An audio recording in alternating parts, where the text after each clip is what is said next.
I am Dr. Gail James, and I am CEO, serial entrepreneur with home health care agencies, mental health practice, skilled and non-skilled home health. And today I decided to chop it up with my best friend, y'all. My best friend. My best friend is my twin, my son, the COO, CFO, Kelvin Samuels II. Let's welcome Kelvin in with us today. Really appreciate it. And we're just gonna talk about today how the role that it takes on a life of its own when you're an entrepreneur. People see the cars, people see the houses, people see the money, and all of that is glamorous and it's awesome. But what about what happens in the background? So today I wanted to talk about what the fruit the fruit that you see comes from the root. So what is the root of the thing? But it's funny because people don't judge you by your fruit, they judge you by the branches. Right. Isn't that funny? That's very true. That's very true. And here's the problem: the branches are the stuff that goes on in everyday life. Mm. I'm gonna let my son here segue because I think he has more, I would say, more incidents than I do. I've had him when I was younger because I've been owning businesses since 1999, telling my age here a little bit. Um, and I remember going into the bank and they thought like I could not at all have this kind of money. This is not normal for a black woman. Unheard of. But with him being a young black man with dreads, what is it like doing business on a day-to-day basis, having employees that are twice your age, dealing with banks and patients and customers? How is it? That's it's good you bring that up. So I would say judgment. In a nutshell, that's the best way to really put it. You judge because you don't look. There's a look, right, and it's this unspoken reality where it's like you're supposed to carry a certain appearance to be able to hold these types of roles and responsibilities. But I feel like at the end of the day, I mean, as an individual, I want to be one to kind of overcome those stereotypes.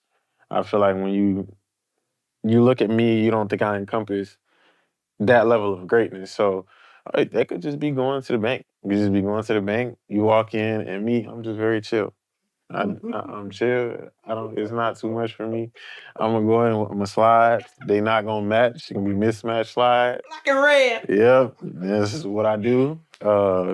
Regular T-shirt might be wrinkled, whatever, and I could be going in, and it's like, oh, I'm sending a wire, and this wire is $200,000, and they're looking like, yeah, I've been scrutinized. Listen, for the banks that do it, y'all should be ashamed of yourself. I'd have been scrutinized on a level where they didn't call people from the back to come and overlook something that somebody else can overlook because of my appearance. So it's sad, but I mean, it's the reality we live in. But I mean, if you can overcome that, like if you can I want to outlive that. Like, and I'm grateful to be in position, everything that you've instilled in me to be actually in this position and be able to do these things that I unheard of. Like, age-wise, like, you don't see people my age doing this. This is uncommon, you know what I mean? So when you look at that and you unpack that, the reality is doing something generational. Yeah. Or when you break that down, it's like, okay, I can take what I've received, what you've instilled in me through youth, and then I can segue and say, okay, now that I got it and I'm in position, I could apply it to my kids to follow and their kids to follow and so on and so forth. So in a nutshell, yeah, you're judged, but you can definitely overcome and, go well beyond the perception that people create for you. So What about the fact that this is what gets me is that what a lot of people don't know, son, is you earned this. That's very true. You earned this. Like, you did not get a silver platter. Not only that, Bill Gates walks around in wrinkled t-shirts and he shops at the thrift store. That's very true. That's very true. So who are we? I mean, I just think people have this notion that, oh, he always had it this way. Right. I don't think people understand the work you put in. And I'm going to say it. I'm not going to let you say it. I'm going to say it. Right. I remember when I started off my mental health and things were very hard in the beginning and you were getting paid at first. And I looked at you one day and I said, son, I can't pay you anymore. I can't afford to. Yeah. The clients are not coming in like that. Just go on and get you a job. And you said, don't worry, mom. I'm going to go to work. I'm going to do Uber Eats. And I took the phone and the laptop. And you said, no, mama. Why you taking that? I'm going to answer these phones and schedule these clients while I'm driving around doing Uber Eats. So what people don't understand is they look at KJ today. They look at the cars and they look at all of this stuff and they're like, oh yeah, he earned this. Right. When I was not paying you, you were still showing up. I was still there. I was a certified office receptionist and an Uber Eats specialist at the same time. So I mean, but at the end of the day, that's the assumption. The assumption is you were spoon fed. The assumption is it just fell in your lap. But I don't think anything this great, and I mean this in the humblest form, comes without sacrifice. So it's like I sacrifice quite a bit, to get where I am, and so at times it was hard for me to take even being in my own position. Yeah. We talk about that because it's like, I'm like, okay, this almost doesn't feel real. And it's like, it's surreal. Like, are you serious? Like, this is where I am. But then it came a place where I kind of looked at what I went through to get where I am, and it made me understand and value myself more. And even in that, I was able to like really assess, like, I can't go off the perception of people. They see all the material. They see the material. So it's easy for you to assume based on material, but it's just so much more to that. It's so much more to that. So much more. I don't think people even understand, like, let's talk about where it all started. Like, you are the second born. Correct. Your oldest sibling was born with a disability. She don't act like it, but yes. Yeah. She is still in a wheelchair. She's still in diapers at the age of 34. Yeah.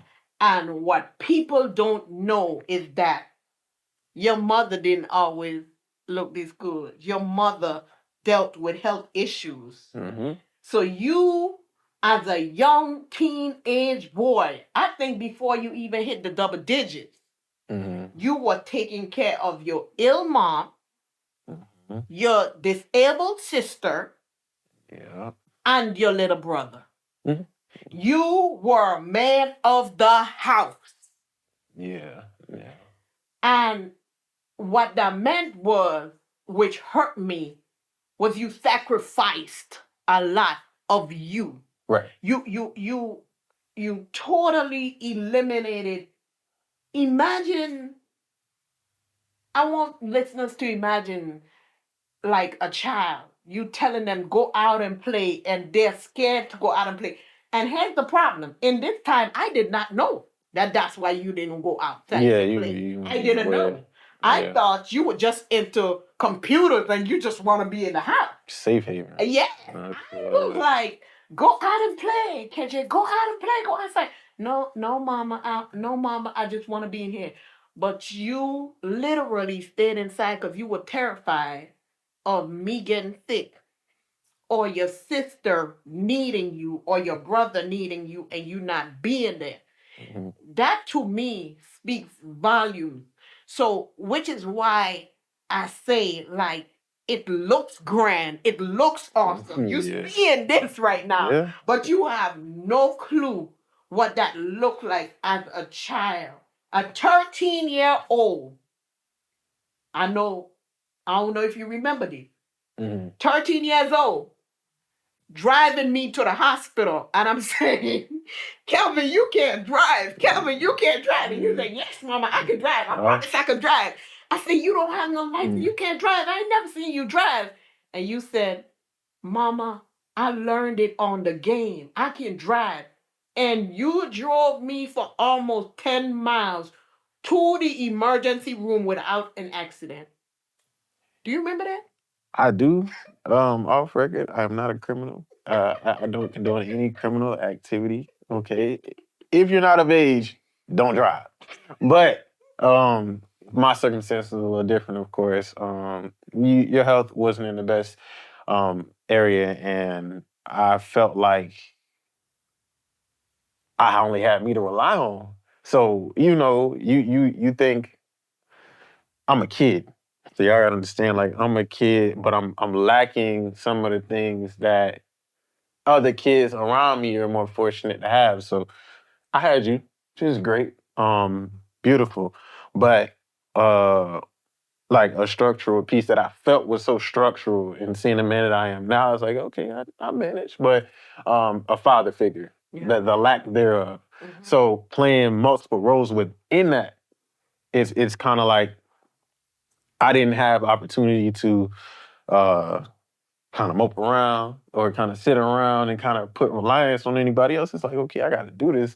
Yeah, I'm not about to just sit here and let her die. So you know what I mean. So it kind of pushed me to say, all right, well, if ain't nobody gonna get it done, I'm gonna get it done. And just along the way, uh, I started to see things progress better, and I started to see. It's so crazy because then I think about like when we talk about it, it's like how it kind of sculpted like my life, like how like a lot of life events kind of um came from that, like good karma, I guess is the best way to put it.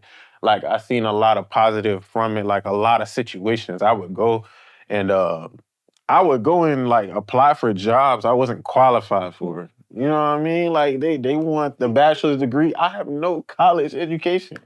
And not even experience, but still had these opportunities. Like this is, you live in proof. You've seen it firsthand. So I feel like I was blessed because of the things, and continue to be blessed because of the sacrifices that I made. So I feel like no sacrifices going to be.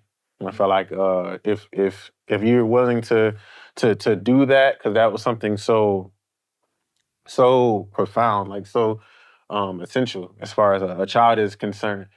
It may not be necessarily in that moment, but over time, like you'll reap the benefits of it. So I feel like you got to endure to get to that point of enjoyment. So I think that's just what it is in life. I've been blessed. I've been blessed to experience some things and do some things and go through some things that a lot of people can't say they have. And at my age, there are people that supersede my age that aren't doing half of the things that I've accomplished and done. So in the same sense of the sacrifice, I'm grateful for the sacrifice because it helped build not only where I am, but it also helped me build, like as a man, like going into certain things. So I experienced and went into those things earlier. So I'm grateful. I think it built a bond.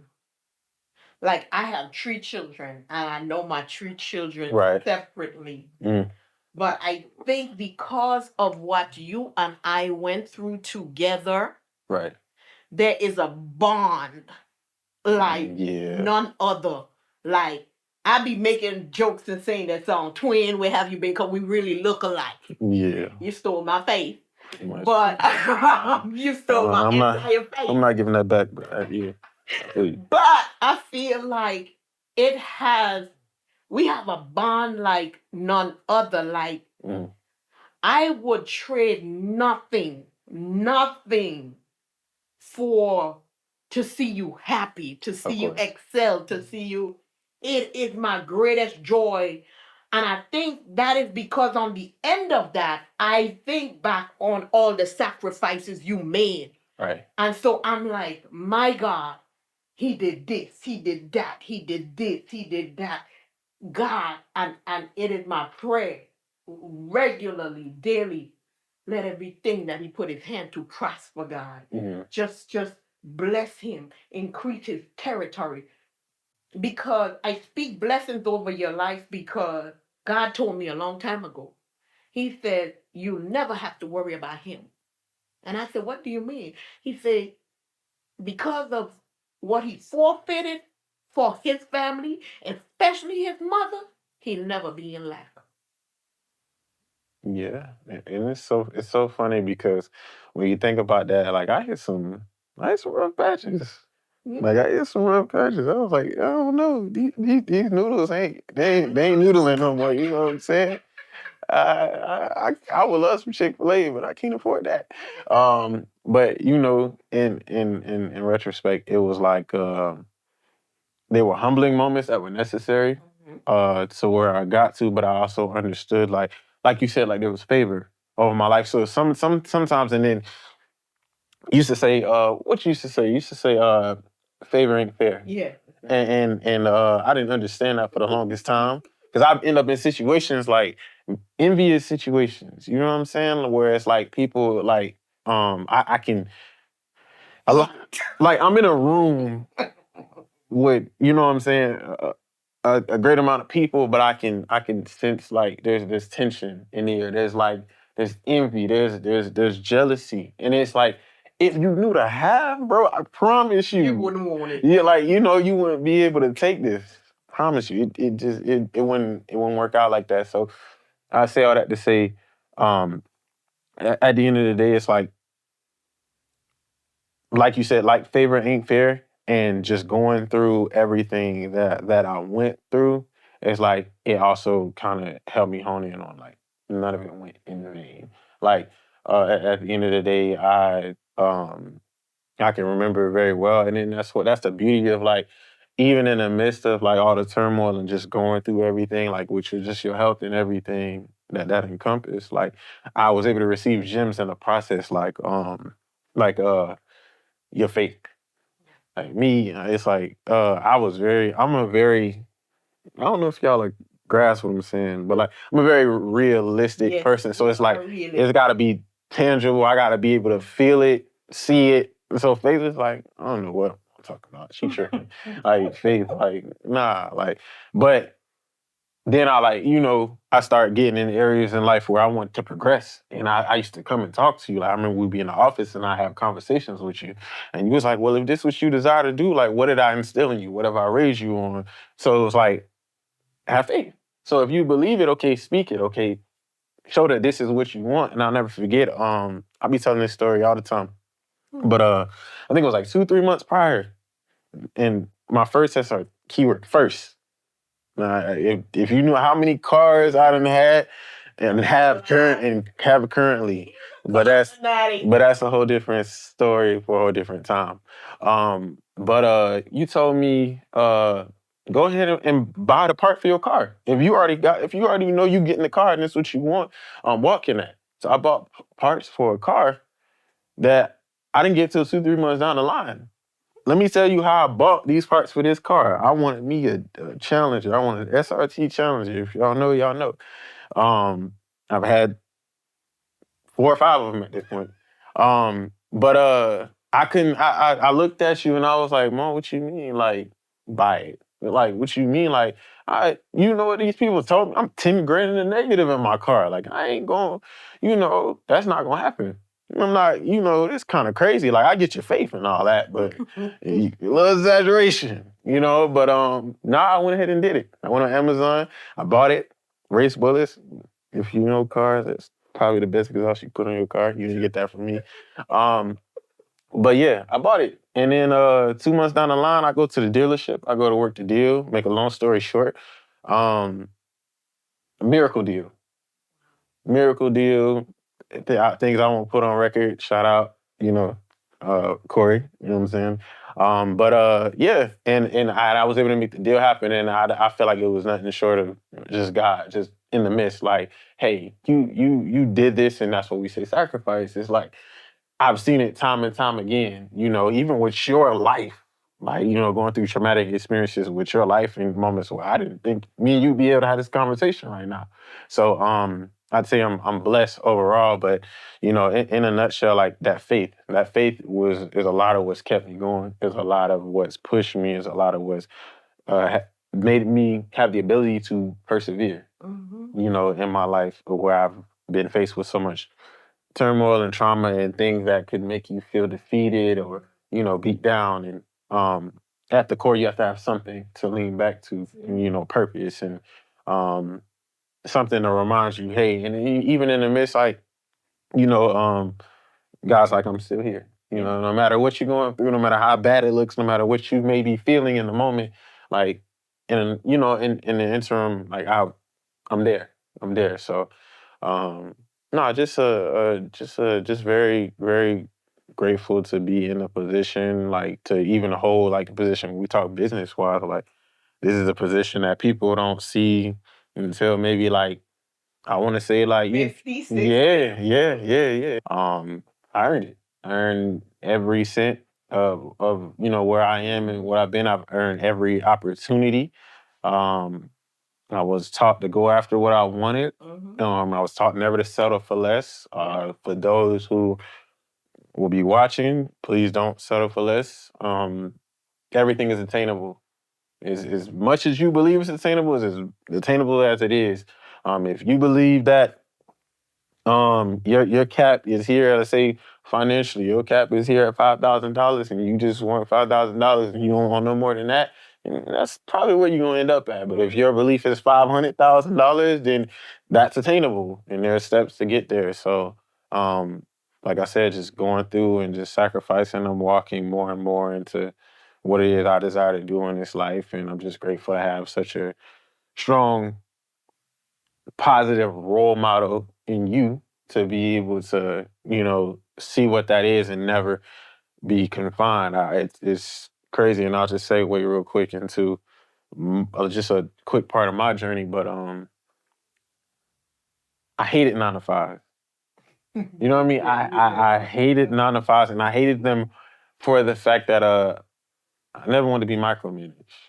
That was huge for me. I enjoy freedom. I enjoy the ability to do my own thing, and I was raised as a leader. Yeah. That's something you instilled in me and my brother at a young age, and I feel like I was a natural born leader, and I didn't recognize it until I came into my adulthood more and more as certain things I was doing, I could lead people in certain directions. I could have people in a place where they see fit to actually come behind whatever it is that I'm doing. So I think that's huge too. Like just the core values that I got from you. Like it's a lot. It's a lot. I think that was one of my household rules.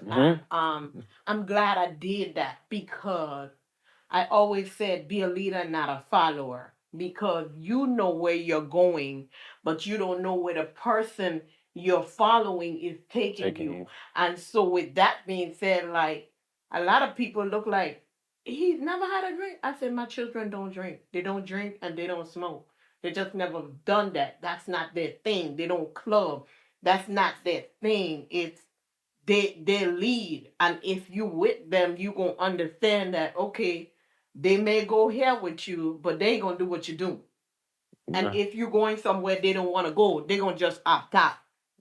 But let's talk about the cons of business because I think one of the biggest cons of business that I've constantly told you is success is a lonely road. For sure. So I've noticed when you're climbing the ladder, the lower you are on the ladder, the more friends you have. The higher you go up, the more lonely you get. Very true. People start falling off. And I make a joke and I say, when you're low on the ladder, everybody's like, oh, I'm proud of you, I'm proud of you, I'm proud of you. As you start going up, they're like, I'm proud of you. And as the higher you go, they're like, yeah, all right, I see you, girl. I see you doing. It's like they can't take it. Right. So they can't even be sincere enough to say, good job of what you're doing. And so with those things in business and relationship, you have to be kind of have your eyes open. Of course. Because when people see what you have and they see who you are, their goals are different. Their motives are different towards you. And so you have good intentions and their intentions are, okay, let me see what I can get. What can I get out of you? Let me see what I can get. What can I get? Let me see what I can get.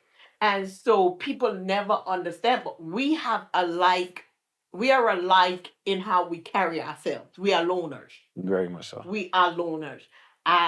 You ain't gonna find nobody at my house. Ain't nobody gonna be chilling at I'm just not that person because I don't like to bring people in too close. When you at a certain level, you will learn that everybody don't mean you well. That's very true. And though it's awesome to succeed,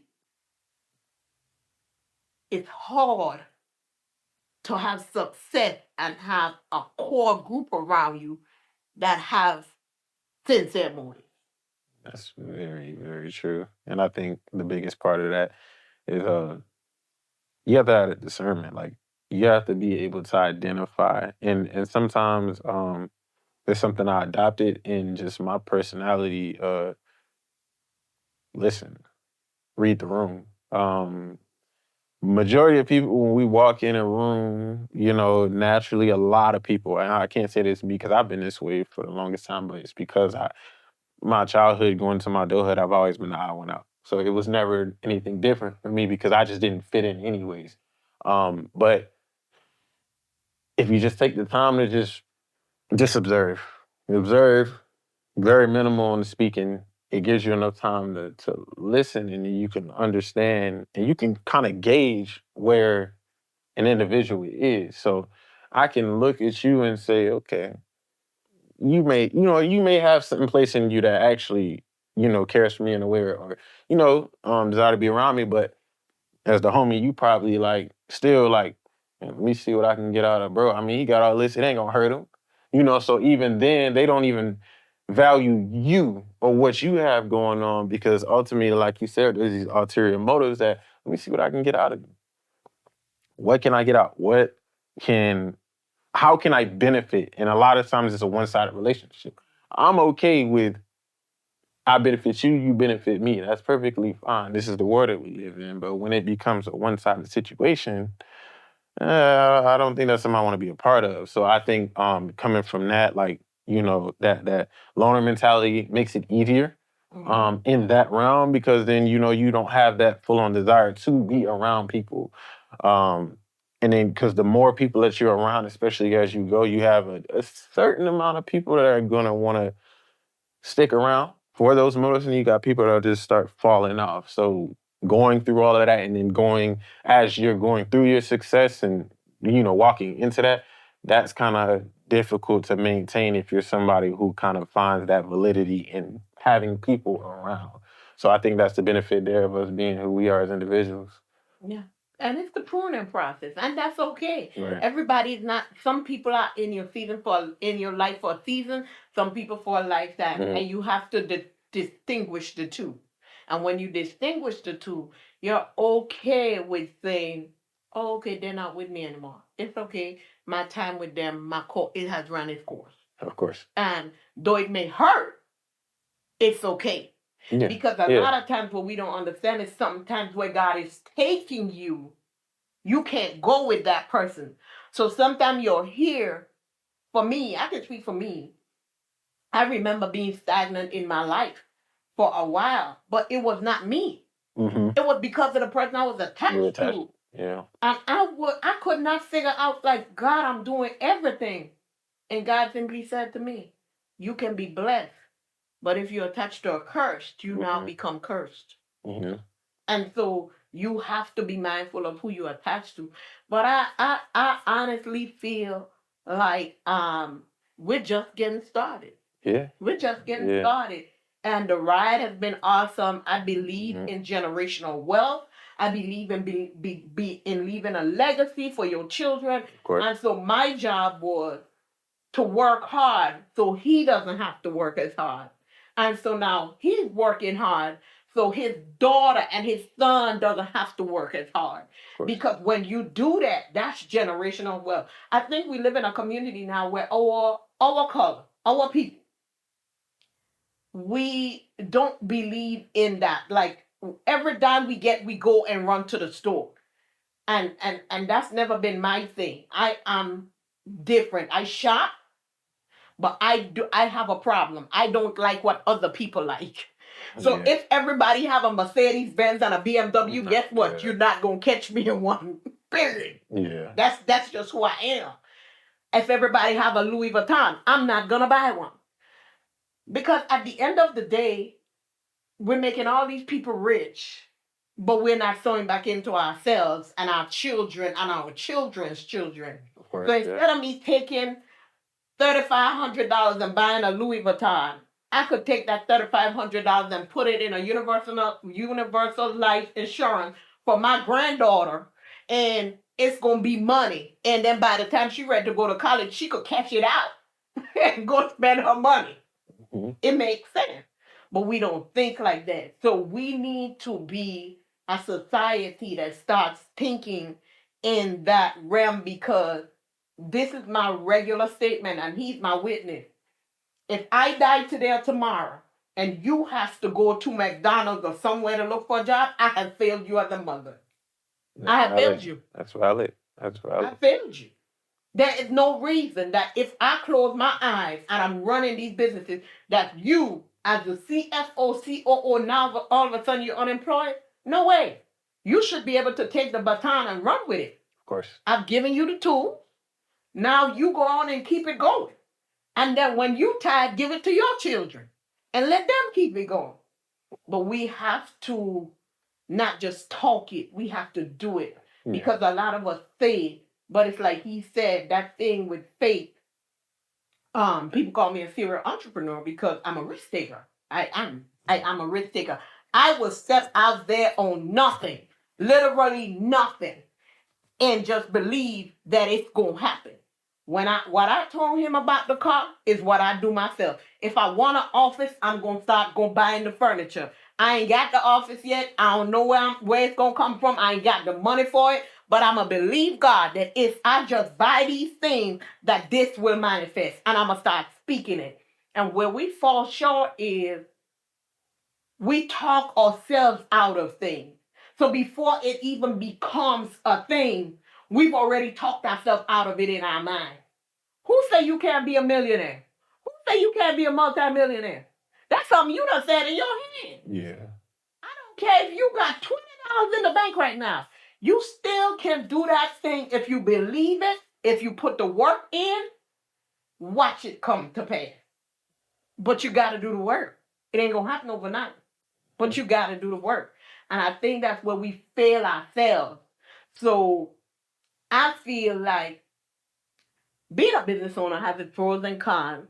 People 100%. See the glamorous side. Yeah. They see the awesome side. They see the cars, the houses, the money. All of that is awesome. But there's work that has to be done behind the scenes. Because no matter how much employees we have, at the end of the day, if something go a bust, everybody's going to go up, find themselves another job. And guess what? Gail and Kelvin going to be sitting here trying to find out how we going to get our next meal. We're going to buy ramen noodle. Yeah, we're trying to do that. But I say that to say it is an honor to be working with my son.